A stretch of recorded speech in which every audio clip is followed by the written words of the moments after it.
My favorite game on the slate ended up going really interesting. Vanderbilt taking on Tennessee in Knoxville, winning this game 45 to 24 in a intense rivalry game. Once again, the man is the point of the conversation. Diego Pavia resurging into the Heisman odds and is most likely finding himself taking a trip to New York.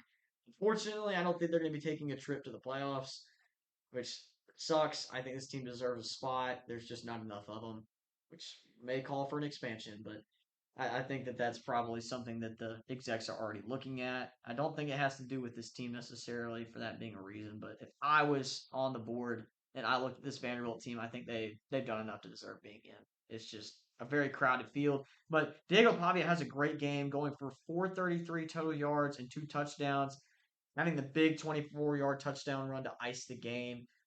They absolutely dominated Tennessee in the second half. It was a tight game early, 21 to 21 at half. They rip off another 3 touchdowns in the second half to take a big lead on Tennessee. Yeah, I mean, Vandy was flat out the much better team here. It was tied at halftime, but that was mostly due to the two interceptions from Pavia. I mean, this one ended up being 45 to 24. Tennessee did not turn the ball over once, and Vandy with the two interceptions still able to win this one by 24. Vandy with 582 total yards, and then holding Tennessee to 83 rushing yards for the game. Yeah, I think that stuck out to me a lot. Was 314 to 83 rushing yard advantage in favor of Vanderbilt. This football team's been doing this to people all season, but to exploit Tennessee in their home stadium, with their defensive weaknesses that they've shown all season as badly as they did in a rivalry game, this was one of the worst beatdowns I think Tennessee's ever taken from Vanderbilt. I mean, that's what it was. They got out physicaled by Vanderbilt at their stadium. That's not a good feeling. I'm shocked that there is not a lot more, I guess, unsettling in Knoxville around this game. Getting dominated by Vanderbilt in a rivalry matchup can't feel good. And I know that Josh Heupel was able to pull off an 8-4 season, which was about the expectation. I mean, most people were like, yeah, 8 to 7 wins is probably about right for this team. And that's where they ended up. They didn't beat Georgia, they didn't beat Bama, they didn't beat Vanderbilt, and they dropped the game to OU. I mean, outside of the Vanderbilt game, I think they were supposed to lose all those other ones preseason. So they really didn't exceed or fall below expectations, but I know the Vanderbilt game left a sour taste in this team's mouth heading into next season.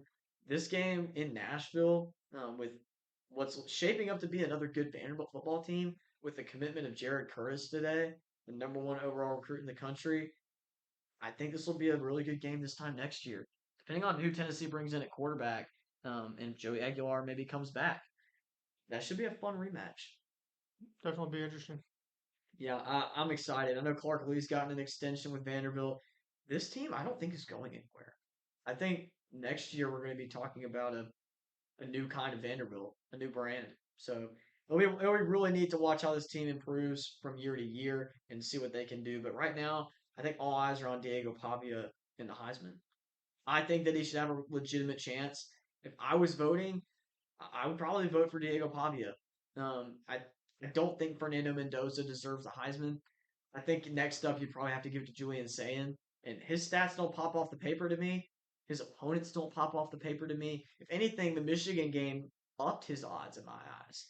I think the Michigan game was his best game, and he started off with an interception, and they didn't do much in the first quarter, only to rip off 3 touchdowns in the next 3 quarters. I thought that was his best game by far. I mean, you could point to the rest of the season and his numbers is very impressive, but you stack up all these quarterbacks' resumes next to each other and you take their logos and their names out of the equation, Diego Pavia is the Heisman winner. It's really not close. You could take Fernando Mendoza's touchdowns overall and maybe compare it to Diego Pavia and say, well, that's a key stat. Sure. You can also look at Julian Sayin's completion percentage and his touchdown interception ratio and say, well, he's got this on his hands. That's a pretty good stat. Yeah, you could say that. But then you look at what Diego Pavia was able to do with the football team around him, what he means to his team, and the stats he was able to put up. I think he's clearly the MVP of the season. He may not have had that huge game like beating Alabama and Tuscaloosa, or making the playoffs, or winning the SEC championship. But I think he means more to his team as an individual player than anybody in the country. I think that's his argument to win the Heisman. We'll see what the voters have to say about it, though. That's what matters at the end of the day. We don't know who they are, but they're going to be picking this award, so we'll just have to watch.